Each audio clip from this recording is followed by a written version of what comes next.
Hey everyone, welcome to your Friday edition of The Nerve. And we have another banger for you today. And we are going to end on a high note. First up, Kinsey Scholfield of Kinsey Scholfield Unfiltered. If you don't subscribe, get yourself over there. She's got gossip like nobody else. And I'm lucky enough to appear there regularly. She is going to join us today to discuss breaking news out of Buckingham Palace. There are shifting alliances. The Harry Charles William schism. You will not believe who's on the outs this time. And I mean, I was shocked. I think you'll be shocked. I was definitely shocked. And Kinsey's going to talk to us about what this all means for the immediate and long-term future of the monarchy.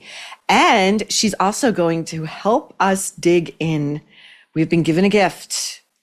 Showed up in the algorithm this week. There's a new biography about Gwyneth Paltrow coming out in about a week and a half. We've just gotten word that an advance copy is on its way over to Nerve HQ as we speak. But an extract just ran in People magazine, and there's some really, really juicy stuff, and we're going to dive into that.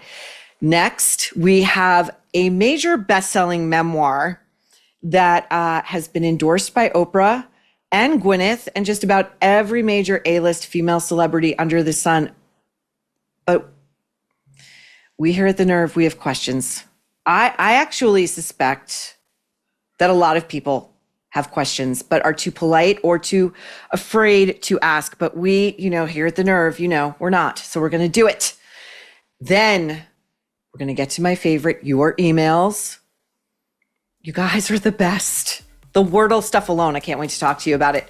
And a celebrity roundup with a lighter touch. This is more funny than outrageous for your Friday entertainment. And we will end with a celebration of rock music, rock and roll. One of its biggest triumphs, turning 40 years old this week. See you in a minute. Introducing A Warehouse, your one-stop shop for handmade, unique home goods sourced exclusively from small businesses. A Warehouse is dedicated to supporting American manufacturers with over 75% of their items created right here in the U.S. From hand-thrown pottery to luxurious candles, every item is selected for its integrity, craftsmanship, and story. And trust me, I got a candle from A Warehouse and I love it. It's gorgeous, it's beautiful, it smells incredible. It's gonna last for a long time, I can tell.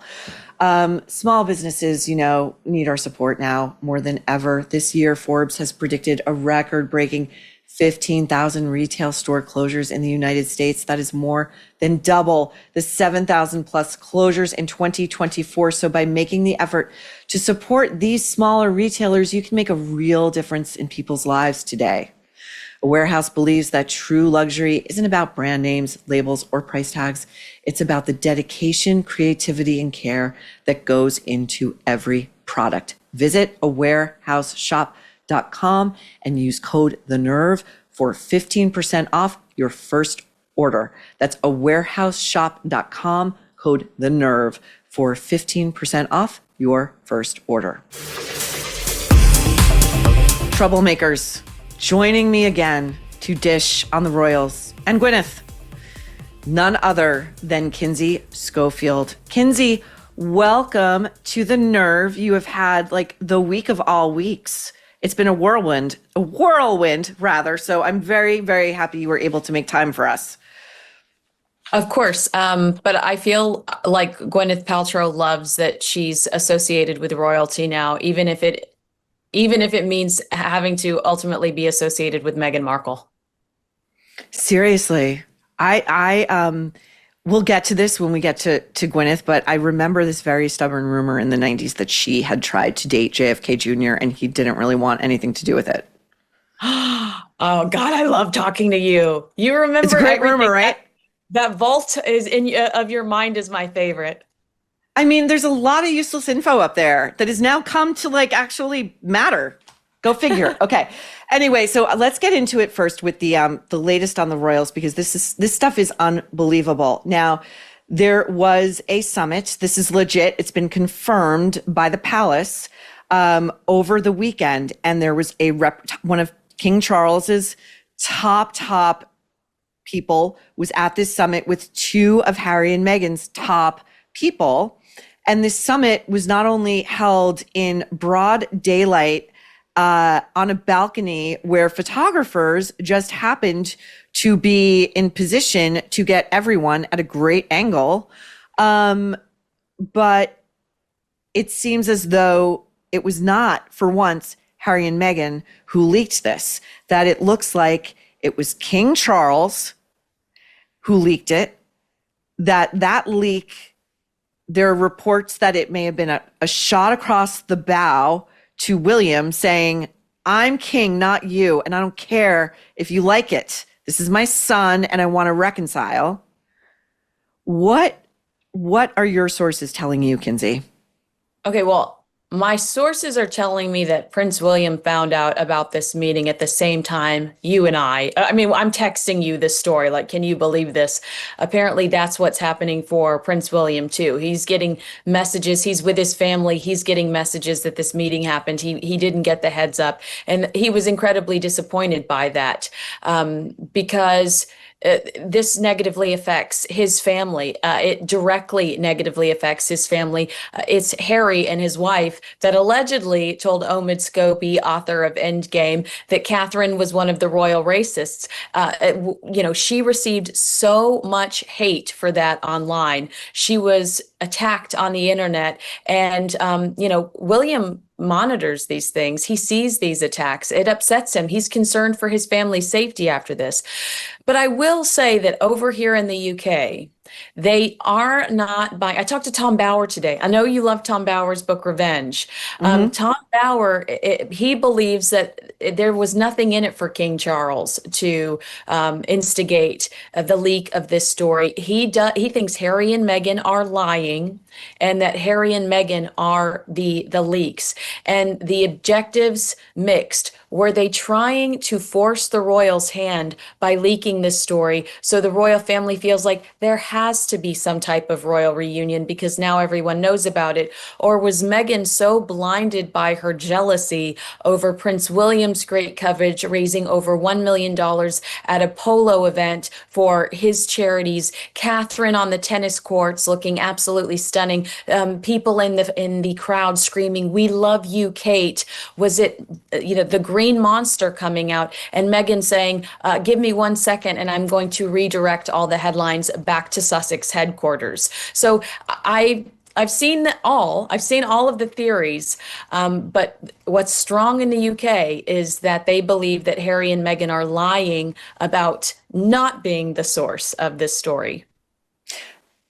Do your William sources do they have a theory as to who the leaker is? The Sussexes.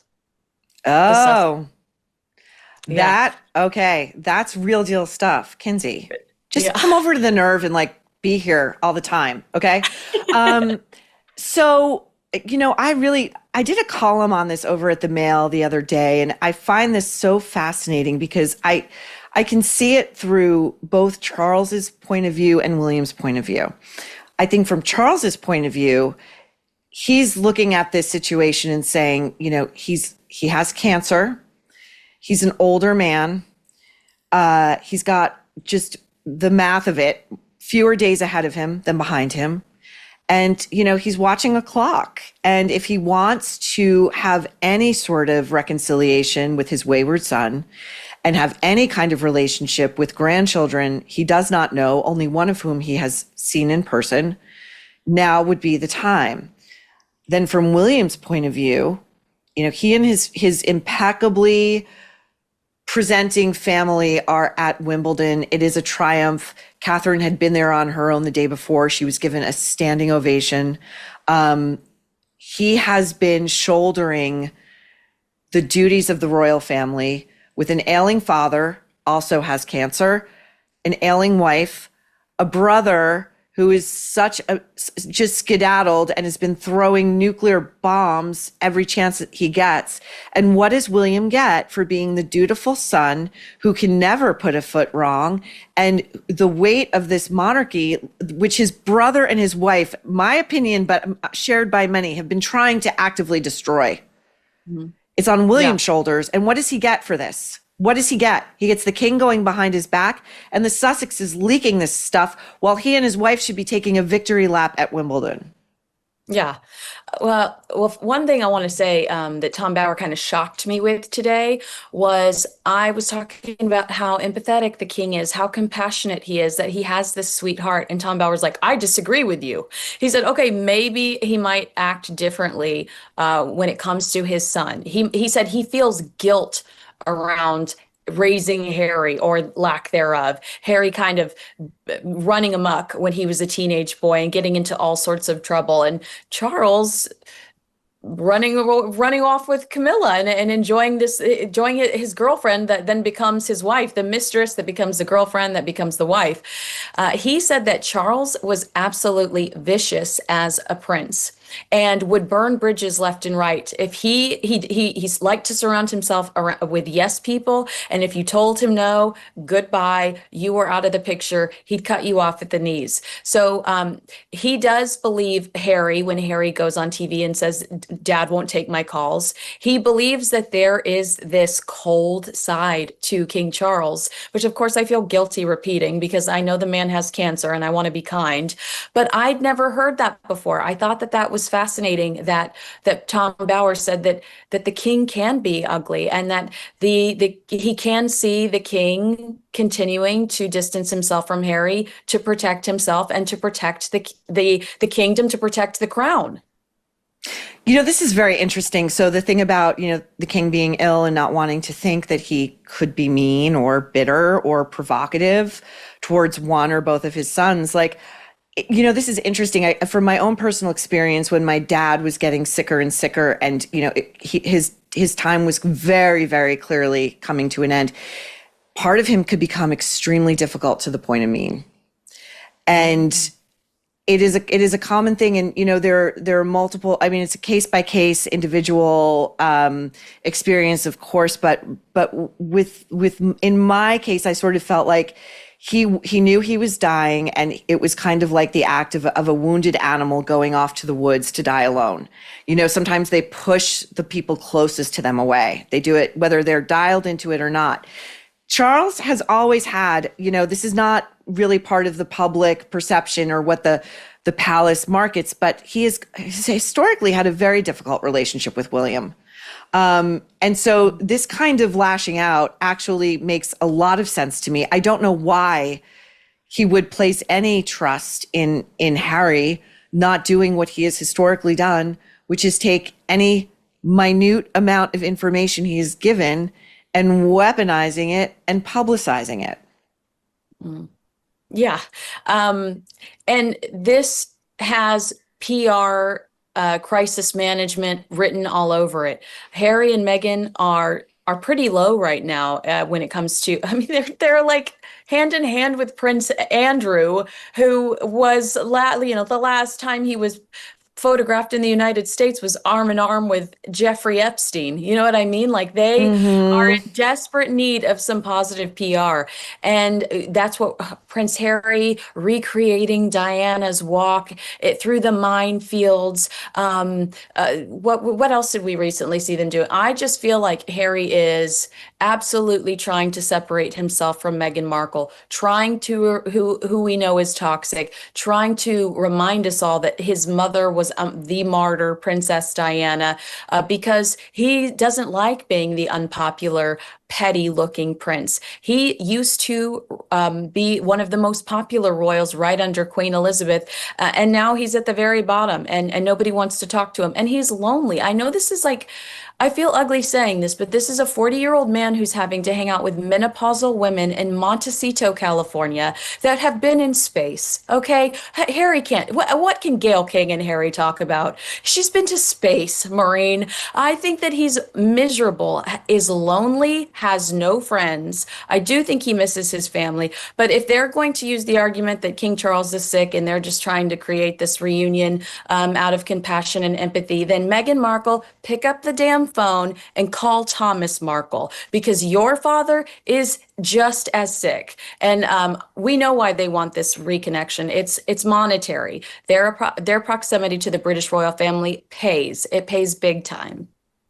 Exactly. And what struck me before we move on to Gwyneth about the walk that the recreation of the landmine walk that Harry just did is Meghan has got to be seething, because if anybody wanted to skin Diana's corpse like Buffalo Bill and wear it and go walking through landmines, it's Meghan Markle. But she's back in Montecito, doing a school run. She'd have us believe a school run that's equivalent to the Odyssey. Okay, so let's get into Gwyneth Paltrow, because the news of this biography, when it hit my feed, I was like, this is wild. Like, I never would have thought, she's a biography of Gwyneth, because like we just were fed her all the time, right? But I'm very interested to read it. Now, it's out July 29th. The author is Amy Odell, who did most recently a biography of Anna Wintour. Now, my theory here is that much as Anna did with Amy, Anna refused to talk to Amy directly, but she did allow colleagues. I don't know who passes for a friend in her life. I find her probably friendless, but she gave enough people enough permission to talk to Amy that she was actually, I read half the book.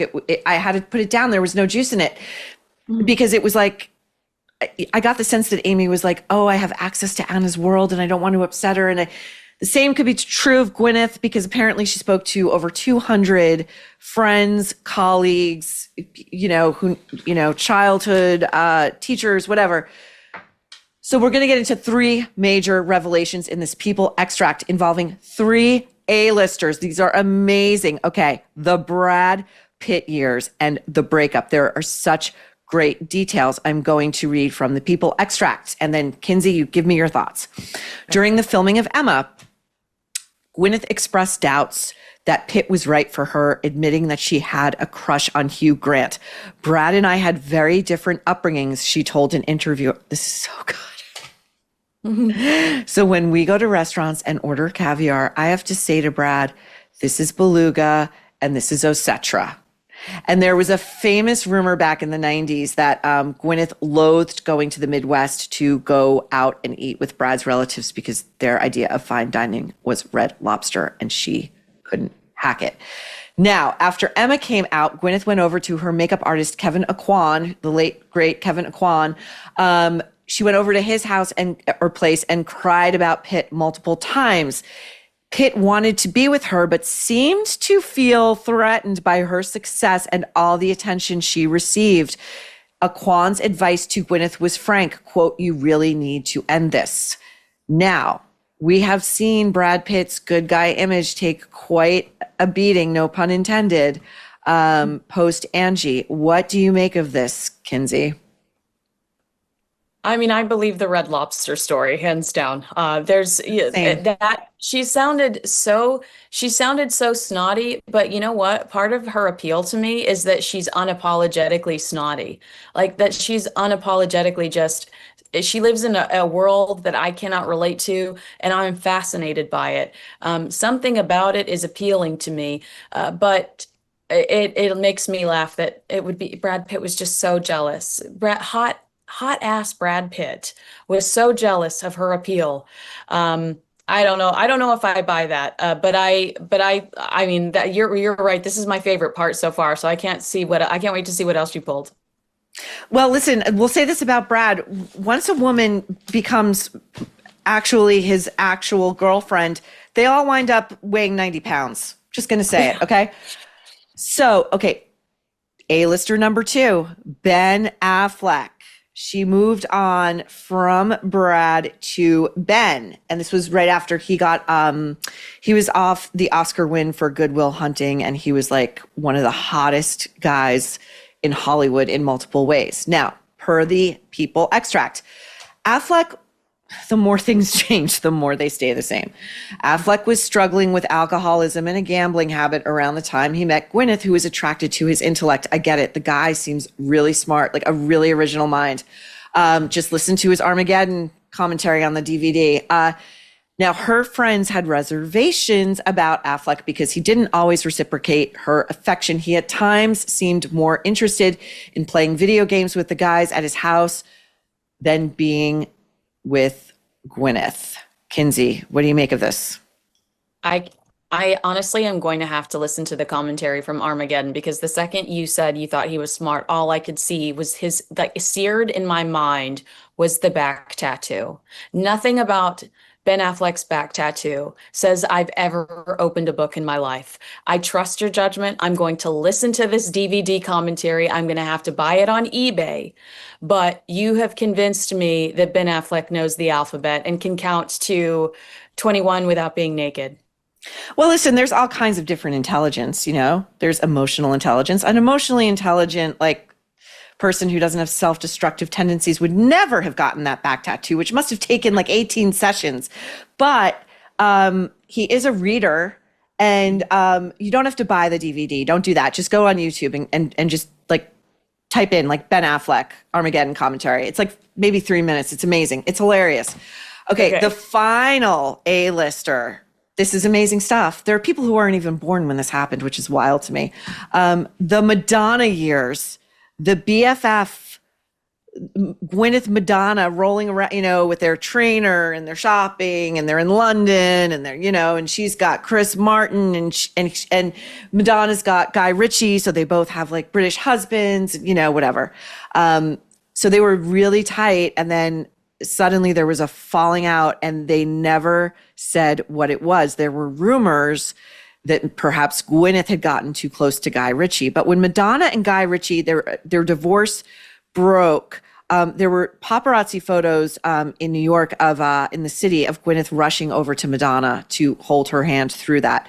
Now, according to this extract, their relationship reached a breaking point when Madonna showed up to an island where Gwyneth and Chris were vacationing. Madonna seemed to know that Gwyneth would be there, which Gwyneth seemed to find strange. A friend remembered. Again, these are all for it's Gwyneth's people and their POV. So this would be around 2008 or 2009. Madonna, continuing on, then insisted Gwyneth and Martin join her for a big group dinner at a long table where Madonna went off on her daughter, Lourdes. Gwyneth and Martin were disgusted by the behavior. I cannot be around this woman anymore, Martin told Gwyneth. Chris Martin, who at a Coldplay show just apparently outed a couple having an affair, and the fallout is happening as we speak. Anyway, Chris Martin said of Madonna, she is awful. Gwyneth agreed and cut her dead. Kinsey, your thoughts? My thoughts are, based on watching Gwyneth raise her teenagers, she's got isn't that her name? Isn't Apple kind of a snotty little girl? Wasn't she ugly at the debutante ball? Maybe Gwyneth should have been a little bit of a hard ass like Madonna. Maybe she could have learned a few things because it's my understanding that her daughter's not very nice. That is an excellent take. It never would have occurred to me. You're right. There is a very, very, very stubborn rumor about Apple that is it's a rough one. So yeah, she was caught being Apple, a bit of a mean girl at that debutante ball. So, you know, I think you might be right.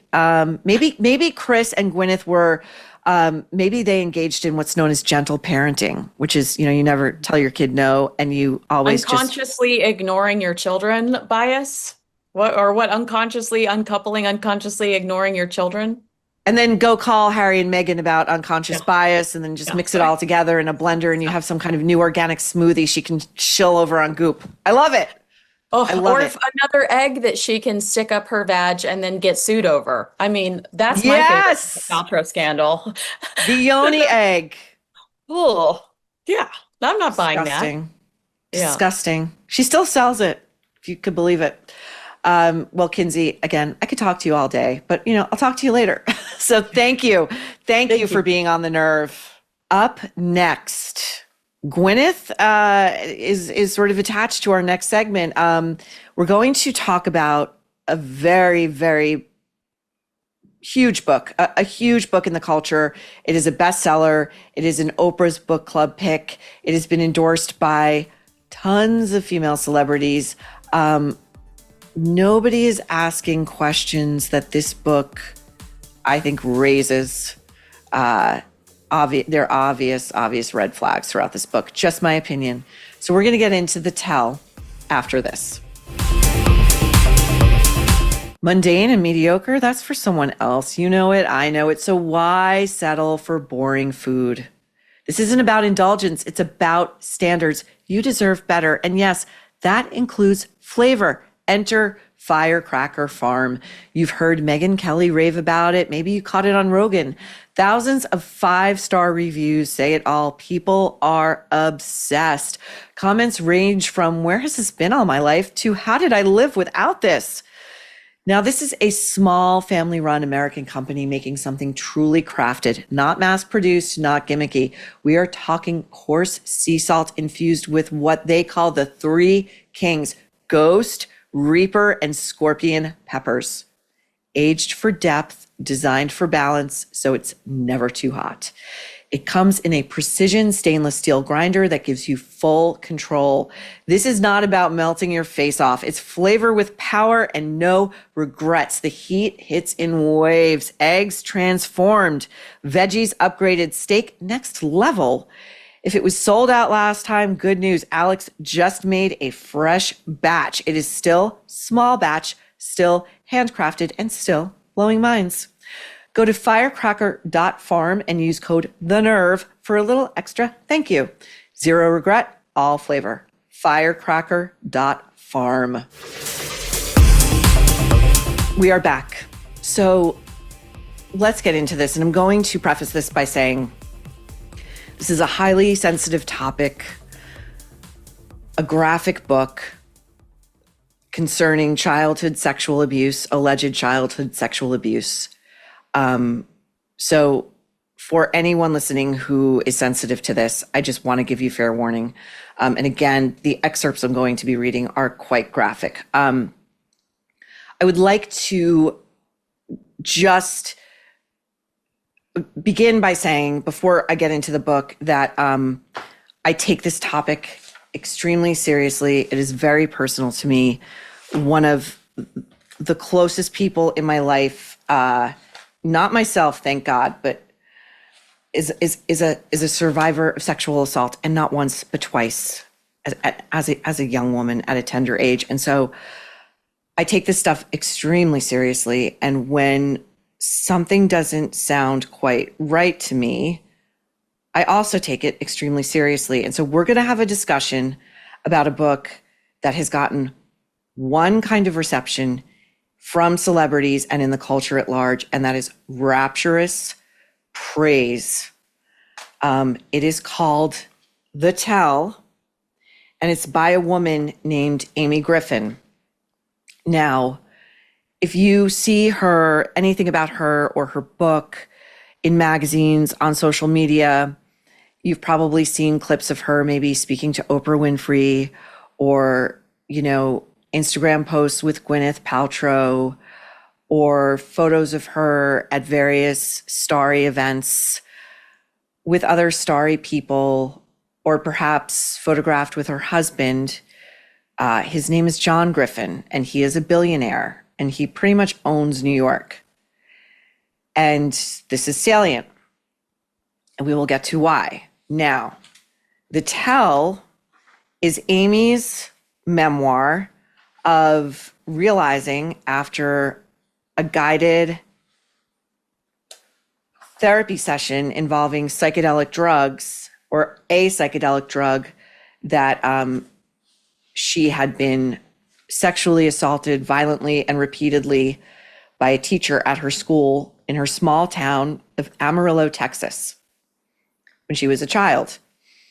She gives him a pseudonym, and she calls him Mr. Mason. And it is believed that Mr. Mason is an actual real person. Again, this is a pseudonym, who is living free and clear out in Amarillo. And we'll get into that as well. Now, Amy opens this book with a warning. And she says that it contains depictions of sexual assault. Reader discretion is advised. Please take care of yourself while reading, which I find strange. I don't think I've ever encountered a reader warning such as that, like to please take care of yourself. So anyway, we get to know a little bit of Amy before she gets to, the meat of her story. And she describes herself as just a girl from Texas who moves to New York. And she moves to New York and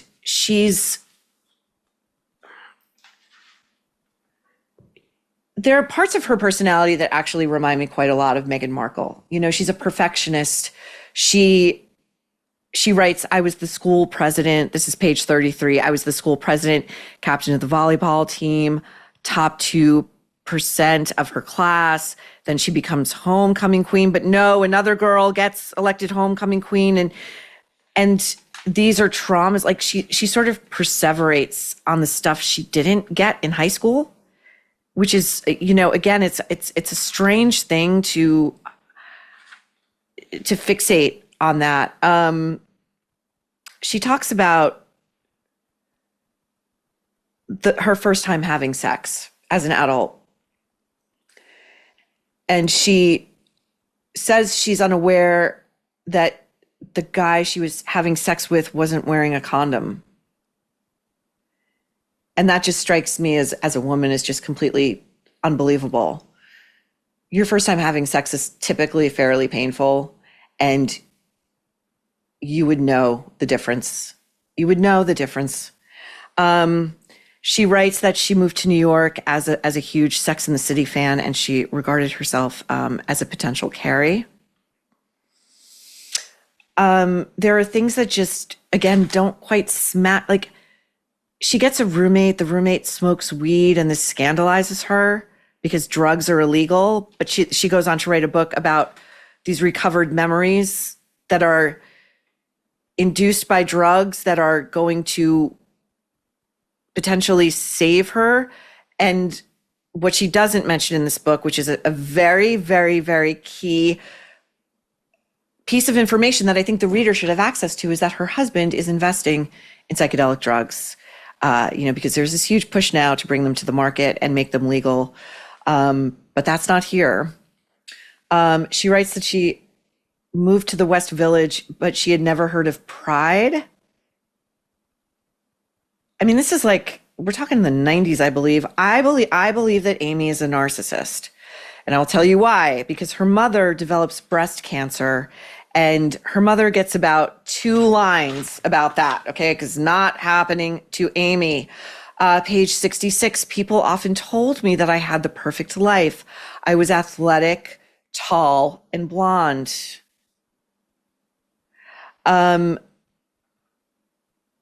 The problem with Amy, I believe, is that despite being a perfectionist at school, and despite all of these achievements, you know, she doesn't seem to feel special. She marries a billionaire. That's not enough. They have children, and within 4 pages, we're from babies to teenagers. Like, it's like that. Like really, really huge life events are just sort of skipped over. So at page 74, this is the thing that really set my alarm bells going. She writes that her 10-year-old came to her, her 10-year-old daughter came to her and said, and I quote, "Mom, you're not a real person." Meaning, I took this to mean her daughter was like, "You're a phony, you're a fake. Like, I'm your kid and I don't even know you. Like, the way you behave is really weird." So anyway, she decides, she writes on page 78. I wrote this down because it really, again, she writes, quote, "Multiple stories can be true at the same time." No, they cannot. They cannot. And with a book like this, you're either, again, this is tricky stuff to navigate because, you know, this is an interesting moment in the culture because I really, when the Harvey stuff broke and then all these other bad men were outed, I really was a proponent of Me Too. And now we're seeing the pendulum swing. We saw it with the Diddy verdict, which I believe was the incorrect verdict, but we're seeing the culture say, hey, wait a minute, this stuff went way too fast. And do we believe all women? And I wonder if a book like this, which I don't know would have been published without this woman's husband's name and money and her celebrity friends and her celebrity life, because all too many women and girls have been victims of sexual violence. Men and boys too, of course, but it disproportionately affects women and girls. But her story is told in such a boilerplate, emotionless way. And then when she gets into realizing the abuse, the writing is really purple and overblown, and there are no specifics. There's nothing individual or personalized about it. And the thing about an Amy Griffin, and I have this on good authority, she came from nothing. She married this billionaire, and she uses a fair amount of her husband's money, and she invests in female-owned companies. And so she's in effect, in my opinion, just my opinion, buying these friendships with the Gwyneths of the world and the Sarah Blakeleys of the world and anybody and everybody famous that she wants to associate with, or, as I said on my show the other day, she's a scalp collector, scalping and hanging on the wall. I got Gwyneth, I got Oprah, Gail's probably up there. And this is why I think Oprah's a dangerous actor in the culture. I really do. Oprah, by the way, James Fry has a new book out, and she chose his book, A Million Little Pieces, years and years ago for her book club, when her book club was like one of the dominant entities in the culture. And it was billed as a memoir, and then it turned out that he had like fictionalized a lot of it, or a lot of it was fiction. And then she made him come back on her show with his editor, who I believe was the legendary Nan Talese. And she took him to the woodshed on her show.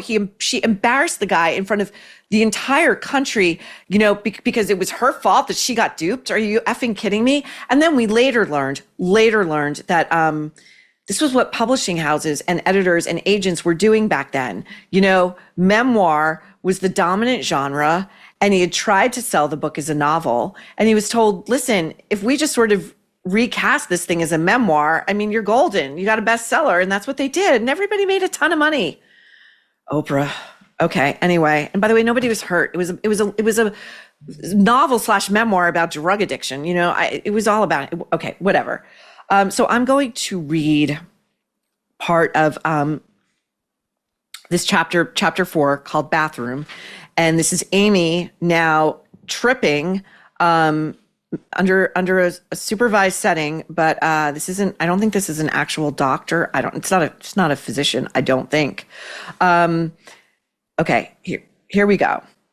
I saw myself on the floor, on my stomach, and he, Mr. Mason, this is her younger self, I don't think we have an age here, was stepping on my back with his cowboy boot. Okay, so envision this. She's on the floor, on her stomach. His cowboy booted foot is on her back.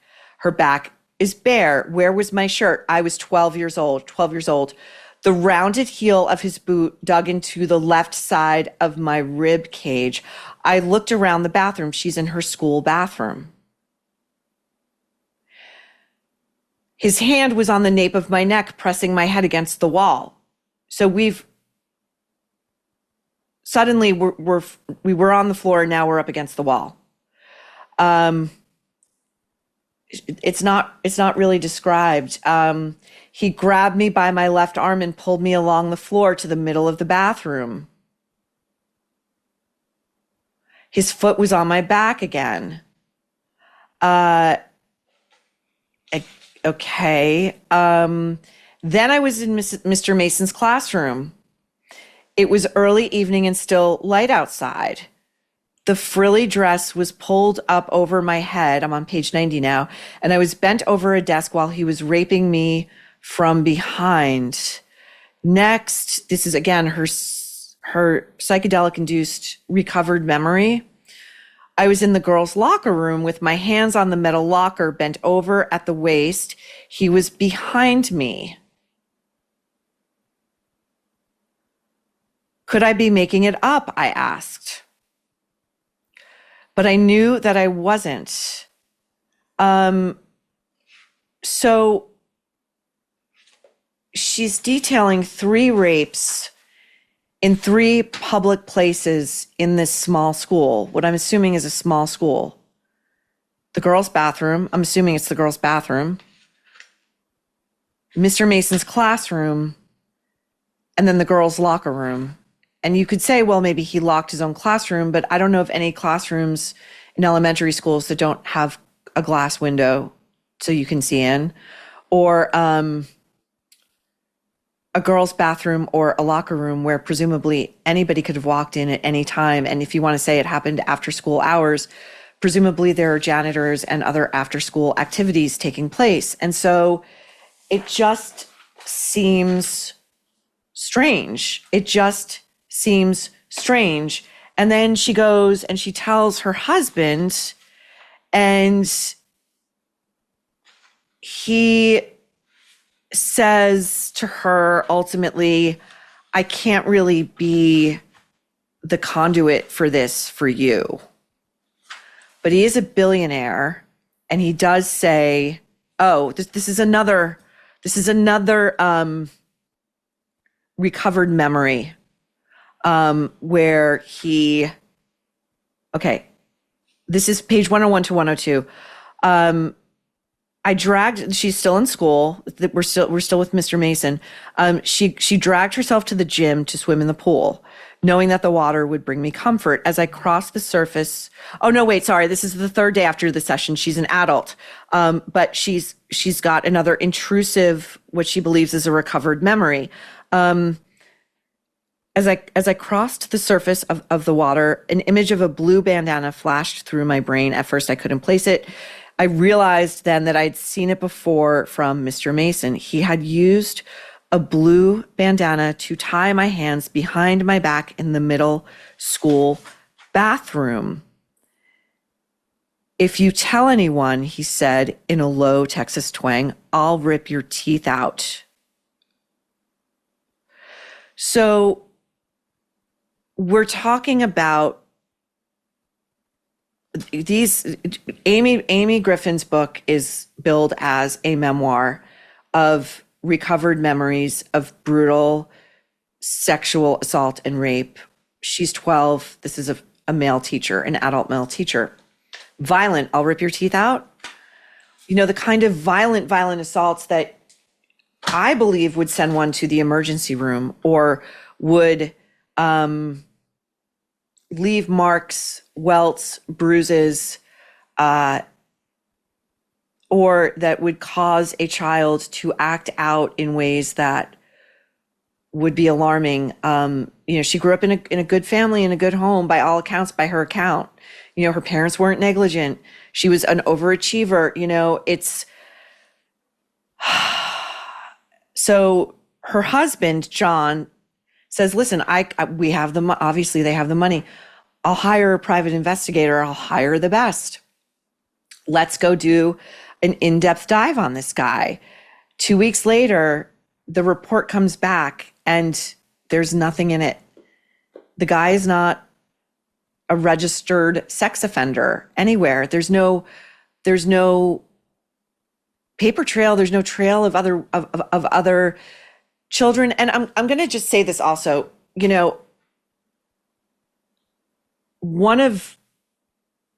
I can't say who this child is, but how do I say this? Common sense dictates.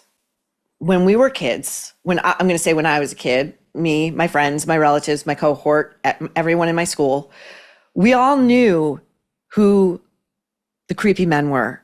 We all knew who the likely sexual predators were, okay? There was a whisper network. I'll never forget, I had this choir teacher at church. And all the other kids in the choir would say, this was the whisper, stay away from him. Don't get left alone with him.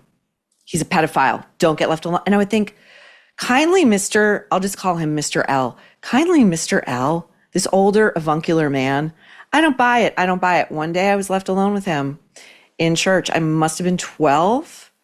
And we were in the up in the choir with the organ and everything. And my recollection is I was seated on the bench at the organ next to him, and he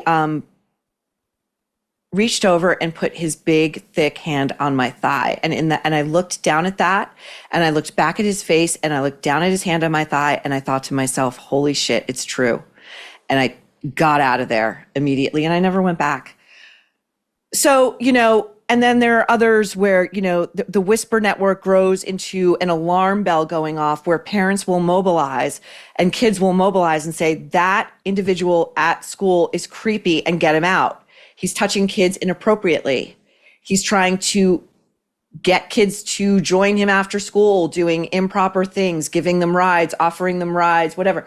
So if there's a violent child rapist raping a 12-year-old student on school grounds in public areas, I'm going to guess there would be some sort of proof of that having happened. We all know that child predators, that sexual predators, the recidivism rate is extremely high. You cannot fix a pedophile. It's why there's such a thing as chemical castration. There's no treatment. So the report comes back empty. It's clean. And John says, I'm out. The husband says, I'm out. I'm done with this. But we have a book out now. And there's a real guy, apparently a real guy. It's a pseudonym in the book, but he's been accused of being a violent child rapist. Now, we, at The Nerve, we reached out to Amy Griffin's person and said, hi, we are doing a segment on Amy's book and we have some questions. And the main question was, even though the statute of limitations has, my opinion, just my opinion, it conveniently expired before the tell came out. So legally, there would be nothing one could do, right? But presumably, we've got a violent sexual predator roaming around free in a small Texas town. And you would think someone with Amy Griffin's money and resources and power and celebrity army would be on fire about that. You would think her husband, who could afford to hire ex-Mossad and ex-MI5, would have a small army devoted to uncovering other victims and naming and shaming this guy, protecting potentially other children. I mean, we literally asked that question that we put to Amy Griffin's person. We said, I mean, is she not worried that there might be other children who could fall victim to this most dangerous monster? We heard nothing. So this is a book that has been swallowed whole by the media industrial complex and spat back out to you. And there is, on the other side of it, a guy who doesn't have Amy Griffin's money, power, resources, and who I'm going to guess in that town, and nobody would talk. The school wouldn't talk to us. People who went to school with Amy wouldn't talk to us.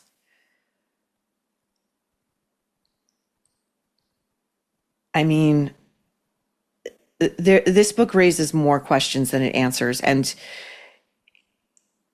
if there is a guy on the other side of this who, we talked about Lena Dunham's memoir the other day on the last show, actually, and the chapter in her book called Barry, in which she falsely accused an Oberlin student named Barry of rape. And she had to apologize to him. But that's it. Her book's still in print. She's still out there befouling the culture. I mean, I don't think that this isn't a harmless book if what I'm thinking is potentially the case. So we'll see. We'll see if we hear anything back. But this segment just serves as yet another example of just be skeptical of what the media industrial complex and people like Oprah, who give their fucking rubber stamp to whatever chic in the culture, just be wary. That's just my opinion. Okay, now on to much lighter topics. We have a bunch of celebrity updates for you. They're really fun. I think you're going to love them. And of course, my hands down, no question, favorite part of the show, of every show, your emails. We will be back in a minute. We need to make America healthy again, and that starts with what we put in our bodies. I'm constantly on the move, working and traveling, and I need a snack that fuels my body, not poisons it. Paleo Valley's 100% grass-fed beef sticks are clean, high quality, and free from the chemical junk so many other brands sneak in.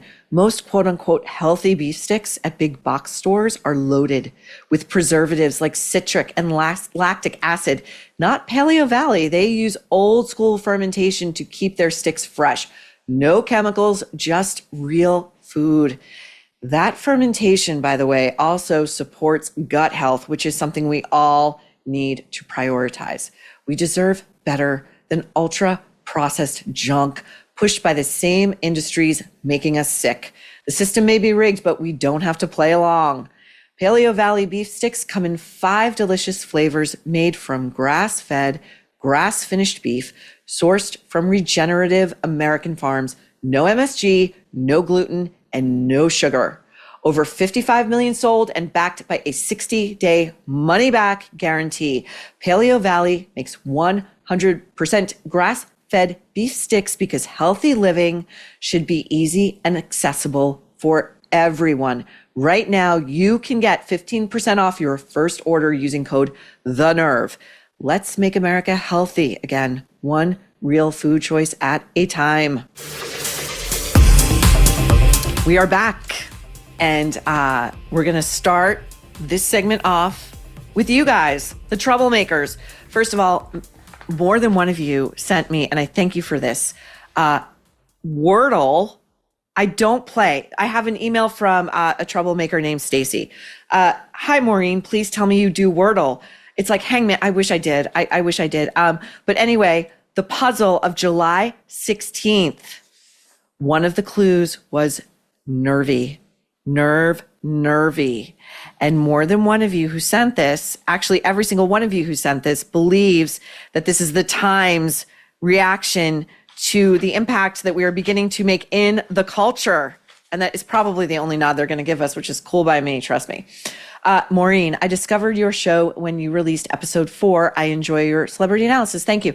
The Barbara Walters segment, this troublemaker named Diane wants to know if I remember when Barbara interviewed the heavyweight prize fighter Mike Tyson and his then wife Robin Givens. I do.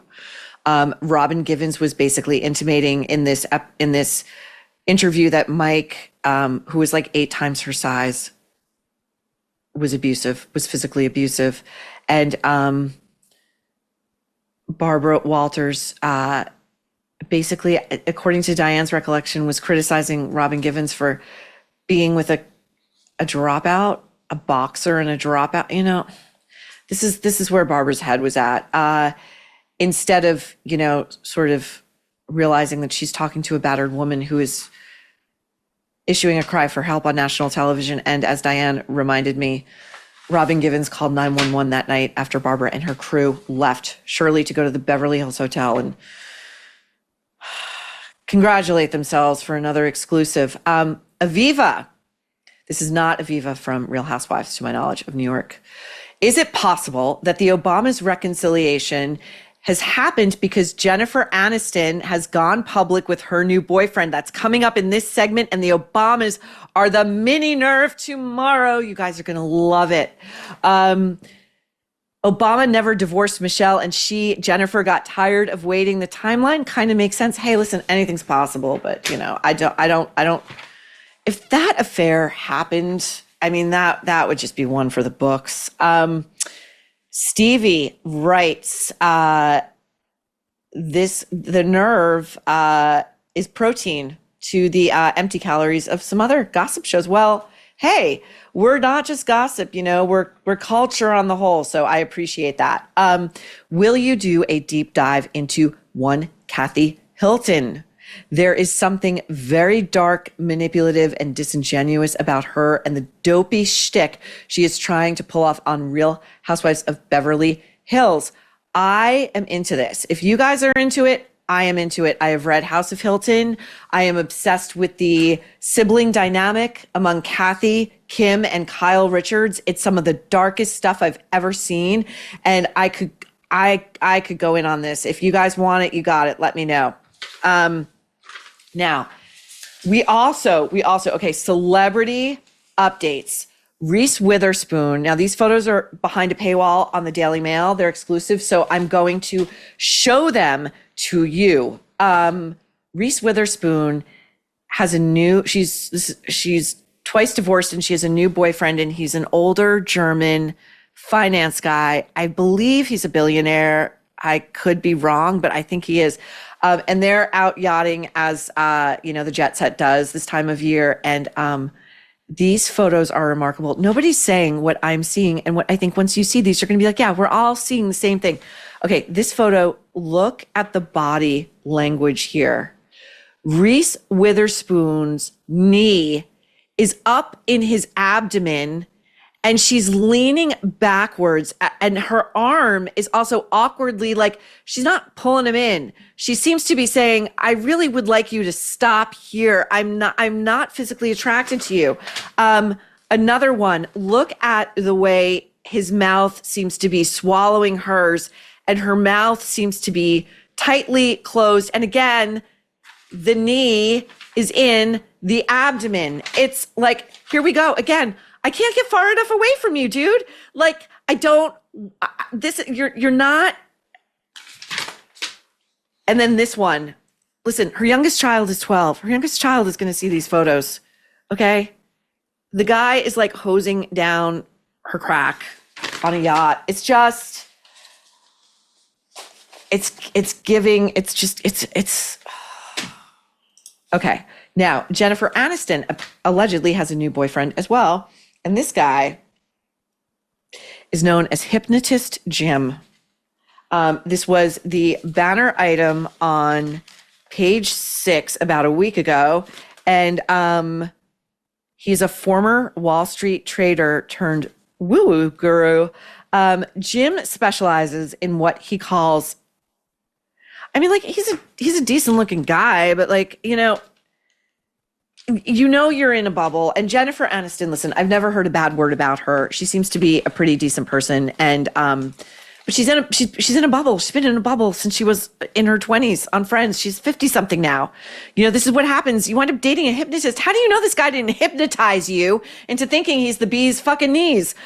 This guy specializes in what he calls hypno-realization and is described on his website as a, quote, transformational coach, master hypnotherapist, and author of the books Shift, Quantum Manifestation Guide, a workbook for coding a new consciousness, and the Stimulati Experience, 9 skills for getting past pain, setbacks, and trauma to ignite health and happiness. Do you know who I would say Jennifer Aniston should have a little consult with? Denise Richards, who is currently divorcing her husband. We all met him on Real Housewives of Beverly Hills. I got abuser vibes from him. The guy was a cancer scammer. Okay. He was like a nobody social climber, marrying these D-list celebrity actresses whose best days were behind them. And he was selling cancer treatments to unwitting people and was basically selling cancer as like the best friend you could ever have. Ask anyone who's had cancer. Okay. And they'll tell you probably not. Okay. Brad Pitt, his midlife crisis continues unabated. Look at these ensembles, okay? He's got the girlfriend who, Brad was probably 30 something when she was born.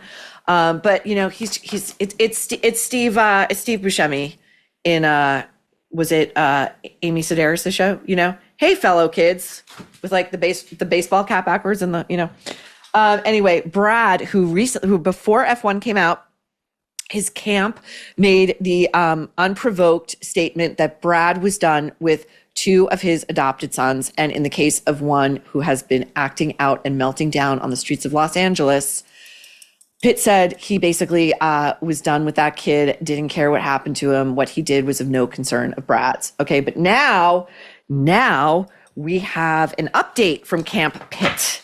And, Gwyneth and Jen really, they dodged a bullet with this guy. He now wants to reconcile with his biological twins, Vivian and Knox. They are 16, and as this article points out, they are the only kids legally required to see him. It's a pivotal moment, says an insider. He knows this may be his last real chance to rebuild a connection. I'm just going to give you a tip, Brad, and say that when you publicly say that you have disowned 2 of your 6 children, and those 2 children were adopted, so they've already got their own traumas from that initial rejection of birth parents, living in an orphanage, getting spirited away to a new country. And you're not just living in an American home, you're living in a home like no other with parents who are globally famous. Can't be easy. And you don't want anything to do with them. I don't think those siblings are going to want to get having back to like a paternal relationship with you. It doesn't feel very paternal. It's not logical. I don't know why I expect logic, but okay. Now on to, I love this story, and I really wish we could show footage from it for rights and clearances reasons. We cannot, but Live Aid turns 40, and Bob Geldof has been out. He got a big piece in the Times. He's been doing the rounds. He and the musician Midge put Live Aid together along with a bunch of super producers and promoters, and it was a cultural moment like no other. So it was 1985. There is a CNN doc about it streaming now, along with a multi-part BBC doc. And if you are young enough not to have experienced this in real time, Live Aid really, it had never been done before. It was unlike anything else. So it was 2 transatlantic concerts, one taking place at Wembley Stadium in London, the other in the United States at John F. Kennedy Stadium in Philadelphia.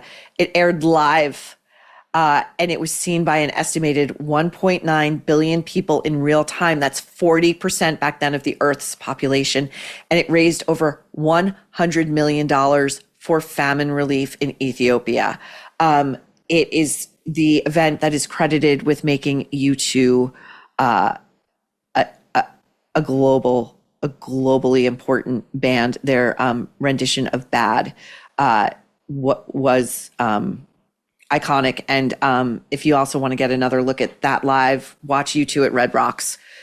It's incredible. It's incredible. And then David Bowie, who Bob Geldof tells a story. I think he was talking to the BBC the other day, but Bowie had seen the footage Bob showed him that sort of inspired this whole thing of these starving children in Africa, and nobody could believe what was going on there. Nobody had seen it before. Again, this is before social media, and everything's really atomized, and you see what the mainstream media gives you. And Bowie said, "I'll do it. I'll perform if I can show that footage behind me." And the promoter said, "No, absolutely not. They're never going to allow it." And Bowie said, "Well, I'm not going to perform then." David Bowie got his way. He did Heroes. He showed it. And Bob Geldof said in this interview that, in a large part to the movie about Queen starring Rami Malek, people think that Queen was the act that really got the phone lines going and the donations pouring in. And Bob says, no, it was Bowie. It was Heroes. And he said that the phone lines, when they showed that footage that Bowie insisted upon, that's when the phone lines started melting down. But now to Queen, because Queen's performance at Live Aid is roundly considered one of, if not the best live rock and roll performances of all time. And if you go back and look at Freddie Mercury and Queen and their rendition of We Will Rock You, and the camera work is incredible because you get to see just the sheer enormity of a packed Wembley Stadium. And then there were cameras that were shooting the point of view from the stage, like behind the performers and really up close. And it was just incredible. And so Live Aid turns 40. Oh, and I just wanted to read this quote from Sir Bob Geldof in Billboard, a recent Billboard interview, as to why Live Aid remains such an iconic moment in the culture. He says, it's that sense of being there and connected. Everyone just felt this sense of humanness, not humanity, but humanness.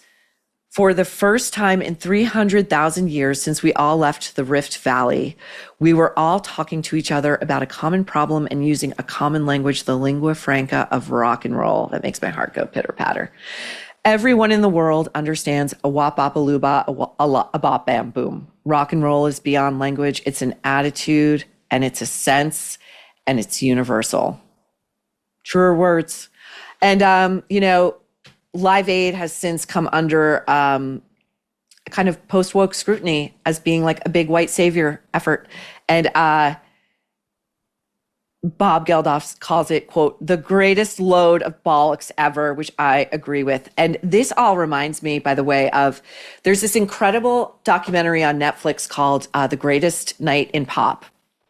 And it's about the recording after the Grammy Awards in LA in 1985, We Are the World, which was a similar, it was a multi-star recording, of this song that was to all the proceeds were going towards famine in Africa.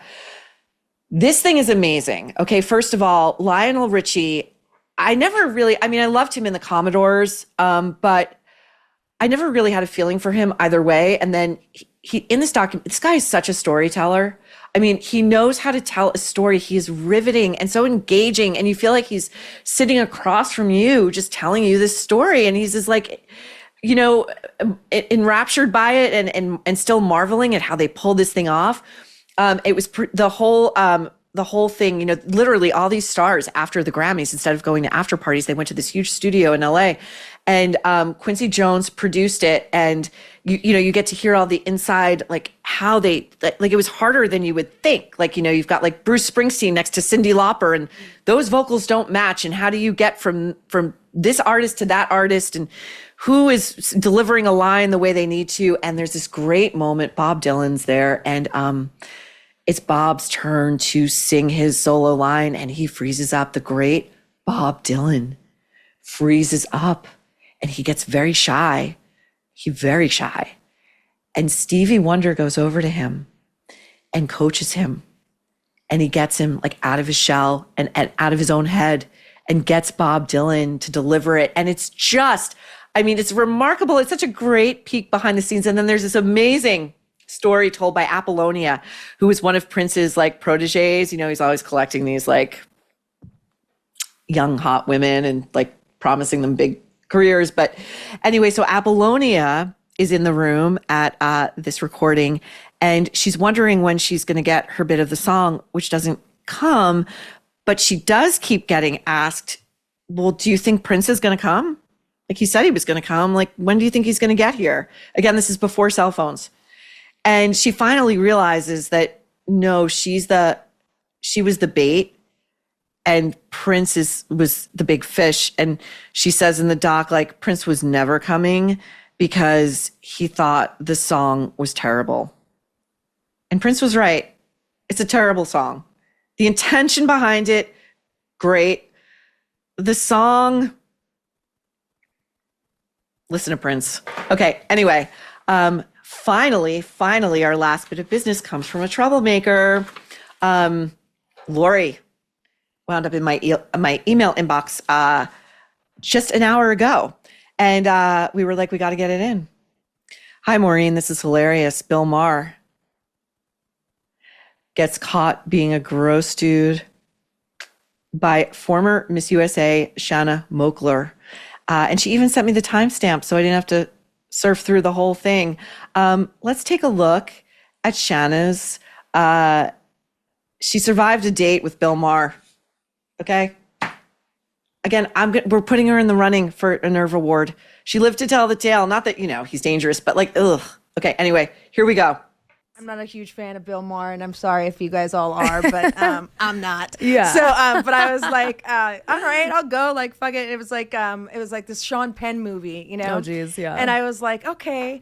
And so I go, and he picks me up and he takes me to this movie premiere, and we do like the red carpet, and it was like really cool. And I meet like all these huge celebrities and all this stuff. And Francis Ford Coppola sitting in front of us with his daughter, and I'm just like, this is the fucking coolest thing ever. Yeah. I mean, but I'm with Bill Maher, and I'm like, whatever, fuck it, How old was Bill back then? I don't know. Because he's always been old. I think he's like the same age as me, but he's like real fucking proud to have me like on his arm, and he's like with like the guys like oh, his friends, and I'm just like, oh Christ, like no, like it's not happening. Anyway, so we after the premiere, Sean Penn goes up to him and he's like, hey, we're gonna go to Jack Nicholson's house. Good old Jack. Yeah, come on up with them. And I had known Jack and I had known Sean, whatever, and we get in the car and Bill puts his like hand on my leg, and I'm just like, oh no, I don't want them like no, like I'm not, no.